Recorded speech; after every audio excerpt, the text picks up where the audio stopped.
Thank you very much. Last night I returned from a historic 12-day trip to Asia.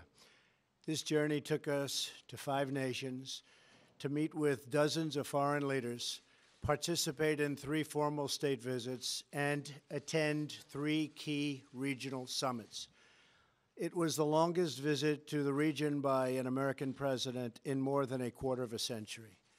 Everywhere we went, our foreign hosts greeted the American delegation, myself included, with incredible warmth, hospitality, and most importantly, respect. And this great respect showed very well our country is further evidence that America's renewed confidence and standing in the world has never been stronger than it is right now. When we are confident in ourselves, our strength, our flag, our history, our values, other nations are confident in us. And when we treat our citizens with the respect they deserve, other countries treat America with the respect that our country so richly deserves. During our travels, this is exactly what the world saw: a strong, proud, and confident America. Today, I want to update the American people on the tremendous success of this trip and the progress we've made to advance American security and prosperity throughout the year. When I came into office, our country was faced with a series of growing dangers. These threats included rogue regimes pursuing deadly weapons, foreign powers challenging America's influence, the spread of the murderous terror group ISIS, and years of unfair trade practices that had dangerously depleted our manufacturing base and wiped out millions and millions of middle-class jobs. The challenges were inherited, and these products really showed what previous mistakes were made over many years and even decades by other administrations. Some of these mistakes were born of indifference and neglect, others from naive thinking and misguided judgment. In some cases, the negative influence of partisan politics and special interests was to blame. But the one common thread behind all of these problems was a failure to protect and promote the interests of the American people and American workers. Upon my inauguration, I pledged that we would rebuild America, restore its economic strength, and defend its national security. With this goal in mind, I vowed that we would reaffirm old alliances and form new friendships in pursuit of shared goals. Above all, I swore that in every decision, with every action, I would put the best interests of the American people first. Over the past 10 months, traveling across the globe and meeting with world leaders, that is exactly what I have done. Earlier this year in Saudi Arabia, I spoke to the leaders of more than 50 Arab and Muslim nations about our strategy to defeat terrorists by stripping them of financing, territory, and ideological support. And I urged the leaders to drive out the terrorists and extremists from their societies. Since that time, we have dealt ISIS one crushing defeat after another. In Israel, I reaffirmed the unbreakable bond between America and the Jewish state, and I met with leaders of the Palestinian Authority and initiated an effort to facilitate lasting peace between the Israelis and the Palestinians. In Brussels, I urged our NATO allies to do more to strengthen our crucial alliance and set the stage for significant increases in member contributions. Billions and billions of dollars are pouring in because of that initiative. NATO, believe me, is very happy with Donald Trump and what I did. In Warsaw, I declared to the world America's resolve to preserve and protect Western civilization and the values we hold so dear. In Rome, Sicily, Hamburg, and Paris, I strengthened our friendships with key allies to promote our shared interests of security and prosperity. In September at the United Nations General Assembly in New York, I urge that the nations of the world join in confronting rogue regimes that threaten humanity and laid out a model for international cooperation grounded in respect for sovereignty and the responsibilities that come with it. On each trip, I have worked to advance American interests and leadership in the world. And to each of these places, I have carried our vision for a better, a vision for something stronger and sovereign, so important, sovereign and independent nations rooted in their histories, confident in their destinies, and cooperating together to advance their security, prosperity, and the noble cause of peace. It was this same vision that I carried to Asia 2 weeks ago. And it was this same commitment to you, the American people, that was always at the forefront of my mind and my thinking. Our trip was defined by 3 core goals. First, to unite the world against the nuclear menace posed by the North Korean regime, a threat that has increased steadily through many administrations and now requires urgent action. Second, to strengthen America's alliances and economic partnerships in a free and open Indo-Pacific, made up of thriving independent nations respectful of other countries and their own citizens, and safe from foreign domination and economic servitude. And third, to finally, after many years, insist on fair and reciprocal trade. Fair and reciprocal trade. So important. These 2 words, fairness and reciprocity, are an open invitation to every country that seeks to do business with the United States. And they are a firm warning to every country that cheats, breaks the rules, and engages in economic aggression like they've been doing in the past, especially in the recent past. That is why we have almost an $800 billion a year trade deficit with other nations. Unacceptable. We are going to start whittling that down, and as fast as possible.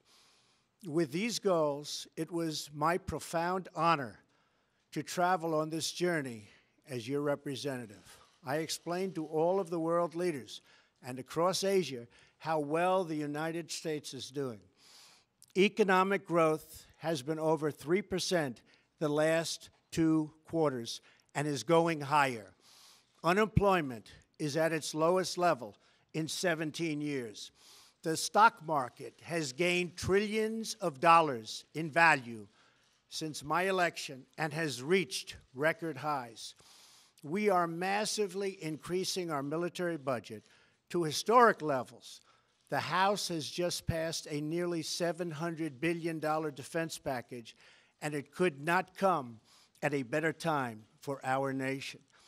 Once again, our country is optimistic about the future, confident in our values, and proud of our history and a role in the world.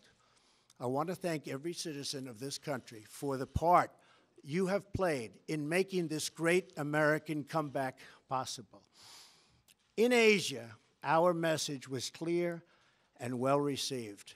America is here to compete, to do business, and to defend our values and our security. We began our trip in Hawaii to pay our respects to brave American service members at Pearl Harbor and the United States Pacific Command, the guardian of our security and freedom across the Indo-Pacific region. As our country prepared to observe Veterans Day, we remembered the incredible sacrifices and courage of all of the veterans whose service has preserved our liberty and a way of life that is very special. We also thanked military families for their support for our brave servicemen and women. From Hawaii, we traveled to Japan, a crucial U.S. ally and partner in the region. Upon landing in Japan, my first act was to thank the American service members and Japanese self-defense forces, who personify the strength of our enduring alliance. Prime Minister Abe and I agreed on our absolute determination to remain united to achieve the goal of denuclearized North Korea. Shortly following our visit, Japan announced additional sanctions on 35 North Korean entities and individuals. Japan also committed to shouldering more of the burden of our common defense by reimbursing costs borne by American taxpayers, as well as by making deep investments in Japan's own military.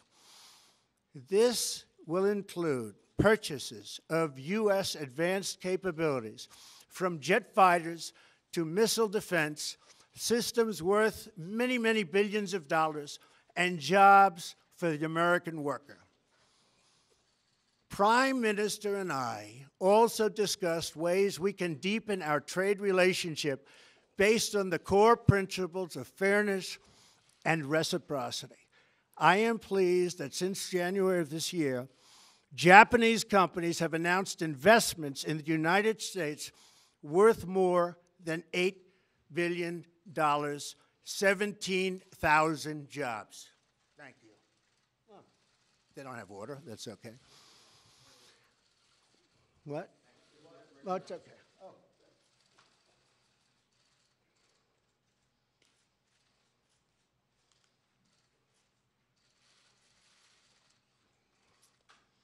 Japanese manufacturers, Toyota and Mazda, announced that they will be opening a new plant in the United States that will create 4,000 jobs. We also signed agreements between our nations to enhance infrastructure development, increase access to affordable energy, and advance our foreign policy goals through economic investment. From Japan, we traveled to another key American ally in Asia, the Republic of Korea. My official state visit to South Korea was the first by an American president in 25 years.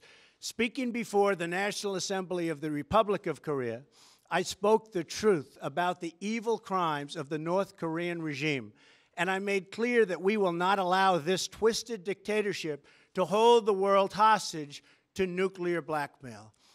I called on every nation, including China and Russia, to unite in isolating the North Korean regime, cutting off all ties of trade and commerce until it stops its dangerous provocation on, and this is the whole key to what we're doing, on denuclearization. We have to denuclearize North Korea. We have ended the failed strategy of strategic patience, and as a result, we have already seen important progress, including tough new sanctions from the UN Council.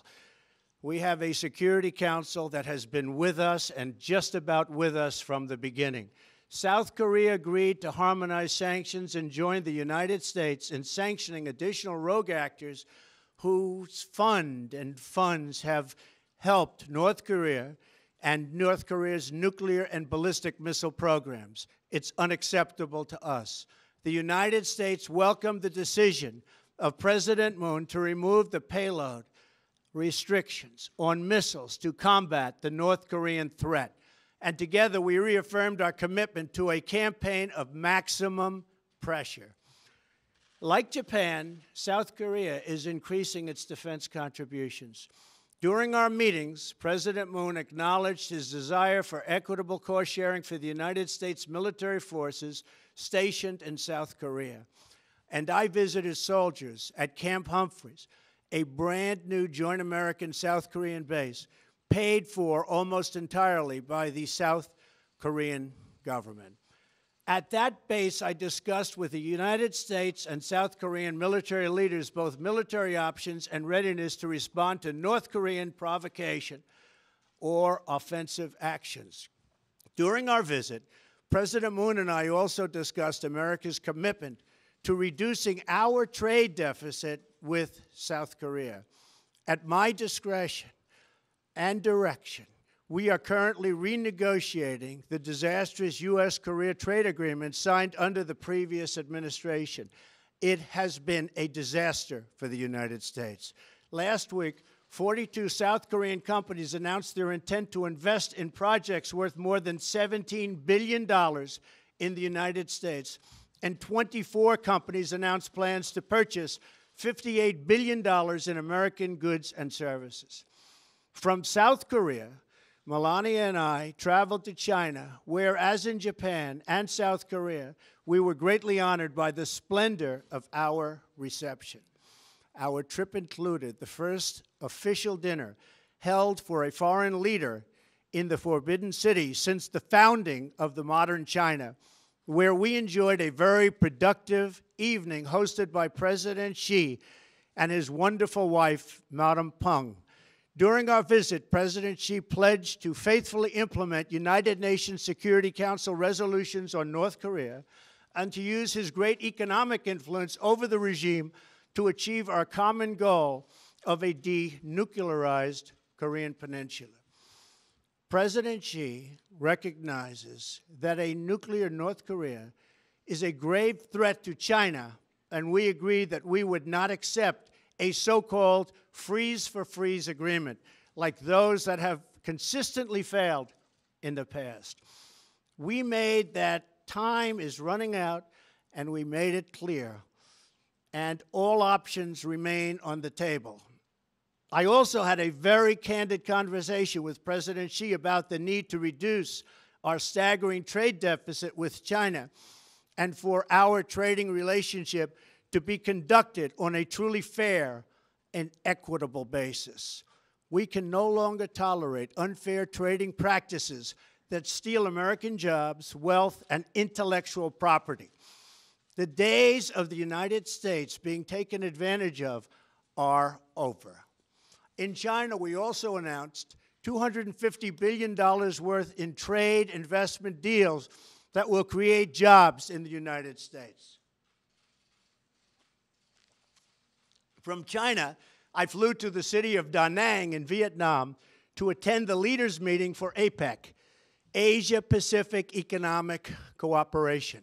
There, I spoke to a major gathering of business leaders where I reminded the world of America's historic role in the Pacific as a force for freedom and for peace.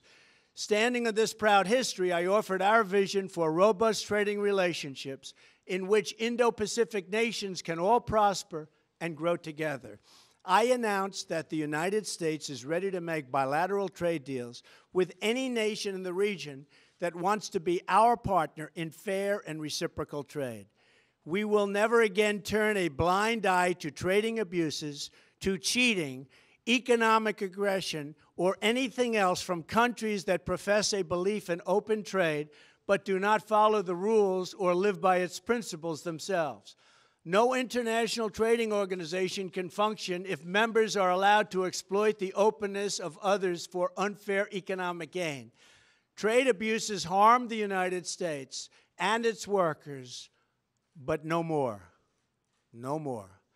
We will take every trade action necessary to achieve the fair and reciprocal treatment that the United States has offered to the rest of the world for decades.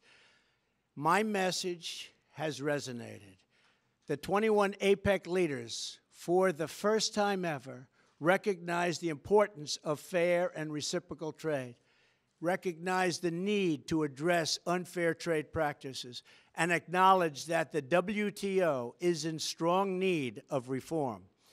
These leaders also noted that countries must do a better job following the rules to which they agree. I also made very clear that the United States will promote a free and open Indo-Pacific in which nations enjoy the independence and respect they deserve.